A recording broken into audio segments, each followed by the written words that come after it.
Brasília, 22 de agosto de 2019. Sargento Vidal com o presidente Célio Evangelista, o povo no poder. Presidente Dr. Célio, maçonaria. Vamos tirar a dúvida do povo brasileiro, do teu povo. O senhor é maçom, o senhor não é maçom?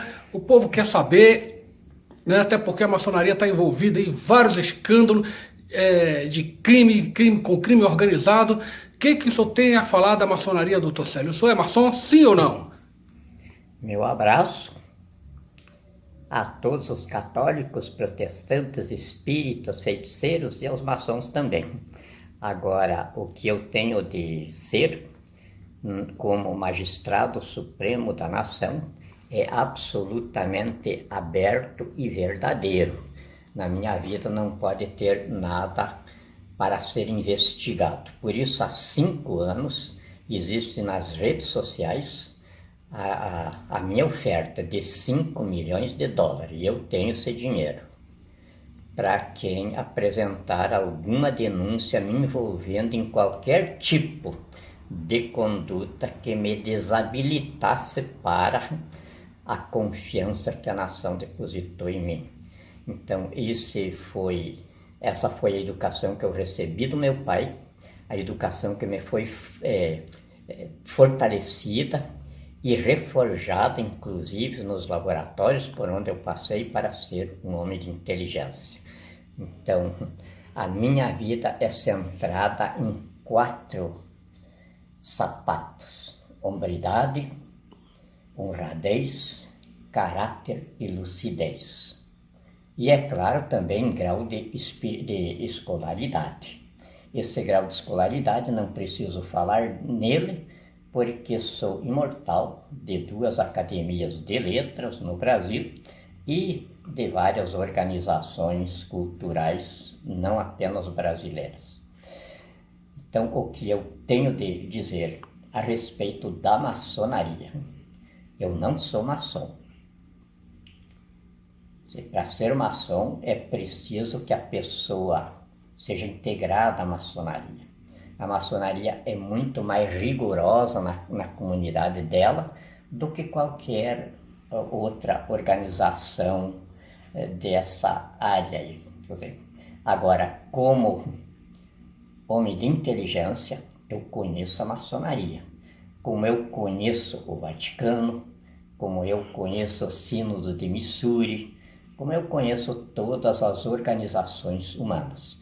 Senão eu não poderia ter passado quase 50 anos nas atividades de inteligência sem ter morrido. Então, a gente, para passar nessa profissão e chegar ao tempo que eu cheguei, é claro que tem alguns riscos de bala no corpo. Passei só nestes últimos tempos em que eu patrocino a intervenção brasileira por 4 atentados, mas apenas atentados, eu estou vivo. Então a gente passa por isso porque temos domínio total da cabeça humana. Se não tiver esse domínio, não se pode entrar dentro desse mundo que eu atuei desde a época de desmontagem de cortina de ferro, de Guerra Fria, de União Soviética e tal. Já tinha morrido há muito tempo. Nem teria se metido também, porque ninguém teria empregado alguém que não tivesse grau para se sustentar vivo nessa guerra. Então, eu não tenho o que, por exemplo, comentar sobre os conhecimentos. Não vou dizer conhecimentos profundos, dogmáticos, porque esses aí são fechados dentro da maçonaria, como são fechados dentro do clero católico, como são fechados dentro da Rosa Cruz e de todas as organizações do mundo.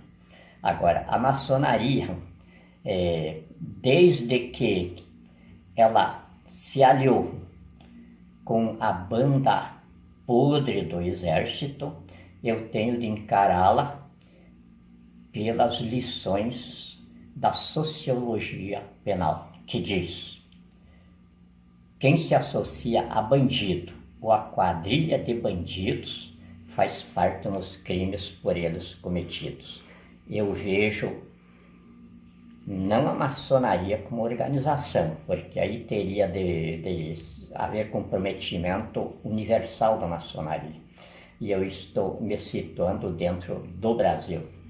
Eu vejo os maçons brasileiros estercando sobre o cadáver de José Bonifácio. José Bonifácio, um maçom do Grande Oriente francês, foi o sustentáculo da independência do Brasil. Estão estercando também na cara dos grandes maçons que foram o sustentáculo da combate à escravidão no Brasil, da libertação dos negros e da instalação da República. Tenho grande respeito e veneração por esses maçons, como eu tenho grande respeito e veneração por papas, como foi João Paulo II e vários outros aí, Pio XII. Eu tenho um respeito muito grande por aquele homem, que ele existiu na época mais aguda da civilização humana na Terra. E ele foi uma das peças fundamentais para que não houvesse uma hecatombe de civilização naquele tempo. Então esse Papa me merece um respeito muito grande, mas não tanto como o respeito que me merece José Bonifácio, o patriarca da nossa independência. Foi ele que, sustentado no Grande Oriente francês, teve condições de fazer, de comandar a independência do Brasil com aquele menino, Dom Pedro I, que o pai dele deixou ele aqui no Brasil para não passar mais vergonha com ele lá na Europa. Então levou o outro filho que tinha nascido rei e não era o herdeiro do trono. Aí ele resolveu o problema de família dele, deixando o filho que gostava de festa, de carnaval, e aqui para ser o rei do Brasil, mas sem condição nenhuma para isso, inclusive com uma dívida de 2.000 libras para a Inglaterra, que a Inglaterra só reconheceria Dom Pedro I como rei se aquela dívida passasse a responsabilidade de Dom Pedro I. E o rei, pai do Dom Pedro, fez esse acordo com a Inglaterra. Então nós já nascemos devendo 2.000 libras para a Inglaterra da nossa dívida externa. E aí, se referindo aos maçons, eu tive, logo depois da entrega do poder pelos militares aos civis, o meu grande e querido amigo João Figueiredo se preocupava muito comigo, porque eu fui um dos que não quis nenhum sistema de segurança de parte do regime. Eu parti para a advocacia e fazer prestação de serviços na área de inteligência, porque nós que restamos praticamente sem serviço depois que acabamos com a União Soviética, nós fizemos umas organizações internacionais aí para prestação de serviços a chefes de Estado. E eu fazia parte disso também. Mas tinha aqui no Brasil também os escritórios de assessoria para advogados. A minha clientela era basicamente constituída de advogados. E aí então o presidente João Figueiredo, querendo me preservar, ele tinha muito medo de me matarem, porque eu nunca fui de me vergar para ninguém. Eu chamo todas as pessoas pelo nome de existência delas, não pelo nome de batismo. Então o sujeito pode ser santo de batismo, mas se ele é um bandido, eu chamo ele de bandido. Como isso está comum hoje no meu linguajar aí. E aí então o presidente Figueiredo pediu para amigos maçons se tinha um jeito da maçonaria me proteger. E aí a maçonaria, o Grande Oriente do Brasil, quer dizer, pelo Grande Oriente São Paulo, filiado ao Grande Oriente do Brasil, atendeu o presidente Figueiredo nisso. Agora, nessa parte, como protegido da maçonaria, eu nunca tive acesso aos rituais maçons. Eu fui honrado pela maçonaria com várias presenças em lojas, em festas. Recebi várias condecorações de organizações maçônicas, recebi inclusive um título de comendador de uma organização da maçonaria, mas pelo que eles achavam que eu merecia. Nunca recebi nenhuma instrução de dentro da maçonaria e nem também dei instrução nenhuma lá. Então eu não conheço as entranhas da maçonaria. Eu conheço por fora como um homem de inteligência tem de conhecer, só isso. Perfeitamente, doutor. Veja bem, para deixar em miúdos, bem graúdos mesmo, para o povo entender legal, eu me identificava como crente na minha religião. Hoje não me identifico como tal. Eu digo que eu sou um cristão, de tanta vergonha que eu tenho desse movimento dos crentes aí hoje. Então eu sou um cristão e frequentei o cristianismo, a igreja dos crentes. Não jogo pedra em ninguém. Então eu frequentei, o doutor Célio acabou de ser bem claro aí, frequentou a maçonaria, tá ok? Não é componente dela, como frequentou outros rituais aí ecumênicos de todas as formas, como a igreja católica, as igrejas dos crentes, e foi em todo lugar. Então, ir no local não é proibido. Tá claro? Ele hoje se identifica como, veja se eu estou certo, primo de Jesus, é isso mesmo, doutor? Primo de Jesus. E isso aí não é mentira. Quer dizer, Jesus é descendente de Davi, que era descendente de Judá. Eu também. Só que Jesus era da parte boa da família. E eu não. Eu era dos saracenos. Quer dizer, os leões do deserto. Vivíamos no deserto, no meio de ursos, de leões e tal. E Davi, inclusive, fez o exército dele com os primos, que era a minha família. Um abração a todos. Brasília, 22 de agosto de 2019, Sargento Vidal, presidente Célio Evangelista, o povo no poder. Presidente, como vai se dar a ocupação da nossa selva amazônica? Meu abraço, minhas guerreiras, meus guerreiros. Vocês também vão participar desse projeto porque hoje ele é o coração, a alma e o espírito da civilização brasileira. Esse santuário aí nós temos a pretensão de dizer que ali dentro Deus habita o planeta Terra. E ele vai ser o maior centro turístico natural do planeta. Então é um projeto bastante avançado para o nosso tempo, como é também o nosso projeto de saúde humana.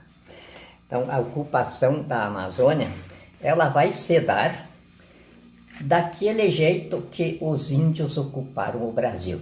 Quando nós chegamos aqui, o Brasil era totalmente ocupado, povoado, e não havia vestígio de incêndio de floresta, não havia vestígio de derrubada de matas, e os índios eram todos gordos, bonitos e sadios. Então nós temos de voltar, inclusive a Universidade Ecológica da Amazônia vai ter uma cadeira para os pajés e o que ainda resta daquela nossa riqueza humana para ensinarem isso em grau de universidade para a nação. Então, a partir desse grau de consideração aí, já dá para vocês terem uma ideia do que vai ser a ocupação da Amazônia. Então, dentro da ocupação da Amazônia, o que nós temos de primordial ali? O que nós temos de divino lá dentro?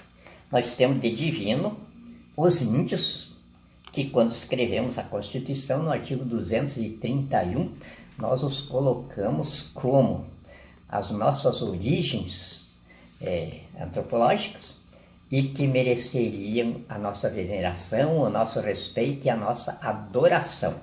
Então nós fizemos dos nossos índios o conteúdo da Amazônia, o conteúdo humano, o conteúdo espiritual, o conteúdo de coração da pátria.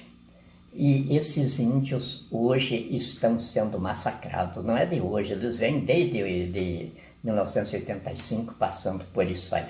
Massacre de toda a ordem, destruição de todo jeito, para roubarem as riquezas da Amazônia. Pegam os índios, fazem os índios mostrar onde está o diamante, onde está a Alexandrita, onde está nióbio, onde está o urânio, e como isso não tem valor nenhum para eles, eles mostram e depois eles matam os índios. Então estão passando por isso aí. Agora, esses que matam os índios, eu digo com toda a convicção, vão voltar para o inferno de onde vieram. E isso dentro de pouco tempo. Os índios nossos vão ser aquilo que nós colocamos que eles devem ser na Constituição. A nossa gênese nacional. Eu, inclusive, sou indígena. A minha avó, generosa, era da tribo dos Guaranis do Rio Grande do Sul. Como também sou negro, a minha bisavó, Filomena, veio da Angola. Era escrava do meu bisavô. Então eu sou o brasileiro nato, judeu, negro e índio. E tenho legitimidade genética, então, para colocar o padrão humano que no artigo 3º da Constituição nós estabelecemos como dogma da civilização brasileira. O artigo 3º ali não pode ser modificado, ele tem de ser executado do jeito que está ali. E essa execução do artigo 231, onde os índios formam o objeto humano da selva amazônica, ou seja, do jardim ecológico da terra, ele está agregado no artigo 3º. Não é um povo apartado da nação, não. É o que a nação tem de melhor em nossa gênese de formação nacional. Os nossos índios serão venerados, respeitados, como vai ser toda a Amazônia. A ocupação da Amazônia vai ser como os índios ocupavam. Nós temos, por exemplo, quando eu fiz esse levantamento na Amazônia lá, eu tive assistência de 3 cientistas chineses. E eles às vezes choravam quando andavam dentro da Amazônia lá, pela riqueza de medicamentos, de alimentos naturais que tem ali, diante da escassez de alimentos que a humanidade toda está passando. Então, nós não vamos precisar desmatar a Amazônia. O nosso projeto de ocupação da Amazônia é aquele mesmo que foi pensado pelo presidente Médici e depois implantado pelo presidente Geisel e continuado até que deu pelo presidente João Figueiredo. A ocupação vai ser de criação de gado leiteiro, que ele se cria muito bem dentro da selva, muito melhor do que em descampados, porque nós não vamos usar essa monstrificação dos animais que estão fazendo aí. Quer dizer, vai ser a vaca natural, da onde nós tirávamos o leite antigamente e não dava câncer. E o porco também vai ser criado dentro da mata, natural, porque o mundo que quer importar a carne de porco nossa, ele quer o porco natural, não o suíno degenerado de criadores. Isso aí nós vamos inclusive acabar com esse tipo de coisa. O agronegócio no Brasil vai se acabar, esse tipo de gado monstrificado vai se acabar e tudo essas invenções aí que diziam que era benéfica e hoje se transformou em câncer, Alzheimer e toda essa doença arada que está matando sem a medicina poder acudir, isso aí vai se acabar porque nós vamos acabar com as doenças na base dela. E uma das bases da doença é o soja. O soja é tão prejudicial à vida que os próprios animais não comem soja. O gado só come a folha de soja quando não tem outra coisa para ele comer, enquanto a folha é verde e macia, depois não come mais nada. E aí colocam isso aí como a salvação da humanidade. A ciência, e eu tenho o levantamento feito por 41 dos mais credenciados laboratórios do mundo, a partir do primeiro estudo que foi feito pela Universidade de Amsterdã, na Holanda. A soja, a única coisa que nós humanos podemos comer dela, é o azeite. Agora, com muito cuidado, não extrapolando dele. O resto tudo é prejudicial à saúde. Tem N doenças. E uma das piores é a esterilização do ser humano e dos animais também. A China está passando por esse problema até hoje. A China importa muito sêmen, inclusive do Brasil, porque os chineses estão estéreis. Se forem descobrir isso, era da alimentação na base de soja, que eles não tinham outra coisa para comer, comiam tudo os derivados de soja lá. Então, doutor, o indígena, nosso índio brasileiro, vai ter o seu habitat natural garantido, essa selva amazônica, correto? Correto. Uhum. Do jeito que nós encontramos eles aqui em 1500. Não vamos mudar nada na vida dos índios, porque se nós tivéssemos aprendido com os índios a partir de 1500, hoje nós não estávamos na situação em que nós estamos. Mas nada, nunca é tarde para a gente recuperar os erros. E os nossos índios estão aí. Tem alguns índios que já estão desvirtuados, já estão contaminados pelo nosso sistema errôneo de viver. Mas tem tribos dentro da Amazônia que ainda estão muito puras, e eu conheço várias delas lá. E nós vamos aprender muito com eles. Mas não apenas aprender, nós vamos venerar as nossas raízes. E ai dos que mataram os nossos índios, dos que estão fazendo atrocidades com os nossos índios. Não vão ter perdão, não vão ter misericórdia. Uma boa noite para o povo brasileiro. Uma boa noite para os meus guerreiros, minhas guerreiras, e que Deus abençoe a todos. Abraço. Brasília, 22 de agosto de 2019. Sargento Vidal, presidente constituinte Célio Evangelista Ferreira. Presidente, nossa Amazônia pegando fogo e o seu projeto Amazônia, o que o senhor tem, as declarações que o senhor tem a fazer acerca da nossa Amazônia? Primeiro, as minhas amigas, meus amigos, que de hora em diante vou começar a chamar de minhas guerreiras e meus guerreiros, porque nós estamos nos selecionando agora nos atos finais para a segunda etapa da nossa missão, que agora é de guerra mesmo. Então, o meu abraço a todos. E sobre a Amazônia, ela começou há bastante tempo atrás, quando nós decidimos que o Brasil precisava passar por um redescobrimento. Então nós precisávamos saber o que era o Brasil que ainda restava para ser descoberto. Então fizemos o levantamento das riquezas que ainda tínhamos no Brasil.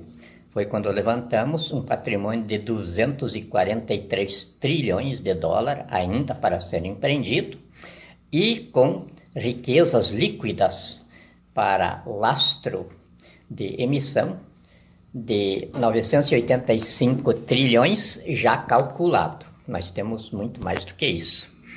Então, aí dentro desse projeto surgiu a Amazônia.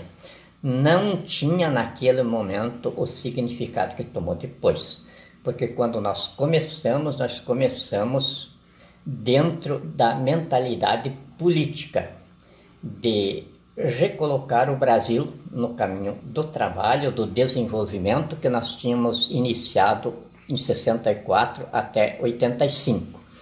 E aí tinha o Ideário da Revolução, que dividia a Revolução 64 em 3 períodos. O terceiro período, então, era este agora. E aí nós estávamos com a nossa cabeça dentro desse período que nós tínhamos de implantar para recuperar aquele projeto de Brasil que nós tínhamos começado lá atrás. E aí queríamos então fazer agora diferente do que foi feito em 64. Em 64 a dona Melinha reuniu as colegas dela no Rio de Janeiro lá, e dali surgiu a Revolução de 64. Agora não, agora nós tínhamos um Brasil pela frente para construir e reconstruir o tanto que já tinha sido exterminado. E aí começou então o Projeto Amazônia. Esse Projeto Amazônia tinha começado lá com o presidente Médici, foi ele que criou. Amazônia, ocupar para não entregar, era o slogan da época. E aí começou então a germinar a ocupação racional da Amazônia. Depois então, aí dentro dessa ocupação racional, daí veio quem mais se empenhou na coisa foi o presidente Geisel. Aí foram criados de fato os projetos de ocupação agrária da Amazônia, dentro do Estatuto da Terra, que até hoje permanece como a melhor lei agrária que o mundo já conheceu e que nós vamos colocá-la em prática agora. Então começaram as colonizações, ali começou a colonização em Roraima, mas umas colonizações que não eram aventuras. Até as pessoas para habitarem aquelas colonizações eram muito bem selecionadas. E dessa colonização então restou a colônia de Guarantã do Norte, Peixoto, aquela região ali, ao pé da serra, onde tem a base aérea e os estabelecimentos militares, que o projeto tinha como organização o perímetro agrário, onde as pessoas iam iniciar as atividades agrícolas sem a destruição da floresta, e para isso havia então uma base militar administrando esses núcleos coloniais. Daí veio a democratização a partir de José Sarney, que José Sarney é o maior bandido que o Brasil já criou. Eu acredito que um dos maiores do mundo. Vocês vão ver isso, vão ver a ficha de Edson Lombão, enfim, são 12 o total que ainda estão vivos aí, que nós vamos mostrar para o mundo daqui a alguns dias. Então, a Amazônia, daí, com essa democratização, que começou a partir de 85, aí começou a invasão desordenada, eles desativaram todas as bases militares que estavam lá dentro e chegaram ao cúmulo de proibir que o exército se aproximasse dos navios que vinham de fora para carregar as riquezas líquidas da Amazônia, diamante, alexandrita, enfim, tem demais lá. Tinha, agora eles roubaram muito. E aí então o projeto de ocupação da Amazônia para não entregar se acabou. E se acabou num grau tão grande de depredação que inclusive chegou a surgir no mundo um levante liderado pela Inglaterra, onde lá na Inglaterra eles chegaram a lançar panfletos. Todos os táxis, teve uma época lá que usavam esses panfletos que estava escrito: "Salve a floresta Amazônia, mate um brasileiro". Até houve protestos diplomáticos sobre isso. Mas aí foi o desespero do mundo com os políticos, quando começou a roubalheira de dentro da Amazônia. E aí, quando nós fizemos o levantamento, então, da Amazônia, fui eu que chefiei isso lá. A Amazônia Legal, que nós chamamos, ela é composta de 6 estados que integram a área e mais 3 que se congregam com parte de seus territórios a ela, que é o estado do Mato Grosso, entra o Maranhão também. Então, isso forma a região Amazônia. A região Amazônia, daí, ela começou a ser olhada por mim dentro da intervenção que eu comecei a concretizar, começou a ser olhada por mim com uma forma diferente, a partir da entrega do Brasil em posse para Deus no dia 26 de abril de 1500. Então, a partir desse fato aí, a gente começou a ter olhos mais espiritualizados para a Amazônia. E na medida em que nós fomos vendo a Amazônia com esse tipo de intuição, foram clareando as nossas ideias e as inspirações que vinham da espiritualidade aí, até que ontem eu oficializei o ato constituinte número 0027 e o ato constituinte número 0028, transformando a Amazônia no santuário ecológico do planeta Terra. Quando fiz isso, eu já tinha alguns contatos de pessoas que ainda não são bem visíveis aqui, mas que ainda estão aqui por dentro. E a Amazônia, então, vai se transformar numa espécie de estação interplanetária das populações da Via Láctea inteira. Isso aí é um projeto, não é ambicioso, porque aquilo que é ambicioso, ele ultrapassa a capacidade de realização. A Amazônia, como santuário ecológico da Terra, está dentro das nossas possibilidades de realizar isso. Então, dentro desses 2 atos que ontem eu já oficializei, a partir de hoje estão valendo, Bolsonaro está incluído junto com José Sarney ali como os depredadores desse santuário. E oficializando como santuário do planeta, ele se tornou de interesse da humanidade toda.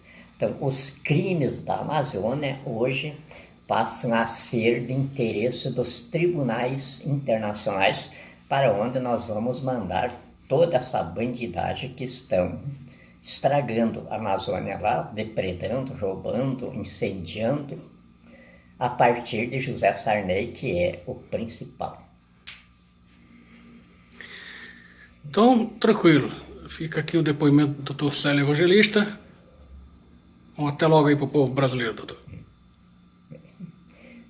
Um tchauzinho, mas eu precisava ainda fazer mais um esclarecimentozinho no próximo vídeo. Vamos para ele. Uma boa noite a todos. Boa noite.